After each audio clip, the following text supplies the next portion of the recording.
ஓம் சாய்ராம். நற்பவி. நேற்று பாம்பன் சுவாமிகளுடைய 95வது குரு பூஜை திருவான்மையூர் நேற்றுக்கு போயிருந்தேன் இல்லையா, நல்லபடியாக தரிசனம் முடித்து வந்தாங்க. அதற்கான வீடியோ பதிவு கூடிய விரைவில் போடுறேன். வரும்போது பார்த்தீங்கன்னா நான் சண்முக கவசம் வாங்கிட்டு வந்தேன். ரொம்ப அற்புதமான இந்த பதிகத்தை இன்று படிக்கும்போது ஒரு கூட்டு பிரார்த்தனை வைத்திருந்தேன். யாருக்காக அப்படின்னா, சேலத்தை சேர்ந்த சித்ரா செல்வின்றவங்க மெசேஜ் பண்ணியிருந்தாங்க. அவங்களுக்கு தெரிந்த உறவினருடைய ஒரு குழந்தைங்க இப்போ தான் பிறந்து ஒரு 10 நாள் தான் ஆகுதுங்க. குழந்தை பிறந்து பேர் கூட இன்னும் வைக்கலங்க. அந்த குழந்தைக்கு இப்போ மூச்சு விடுறதுக்கு ரொம்ப சிரமமாக இருக்குன்னு செக் பண்ணும்போது தான் தெரிஞ்சிருக்கு.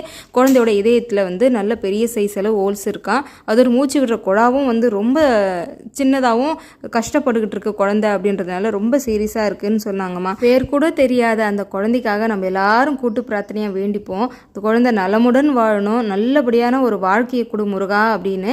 வெற்றிவேல் முருகனுக்கு அரோகரா. வேலும் மயிலும் சேவலும் துணை. பாம்பன் சுவாமிகளே நமஸ்காரம். நமோ நமக.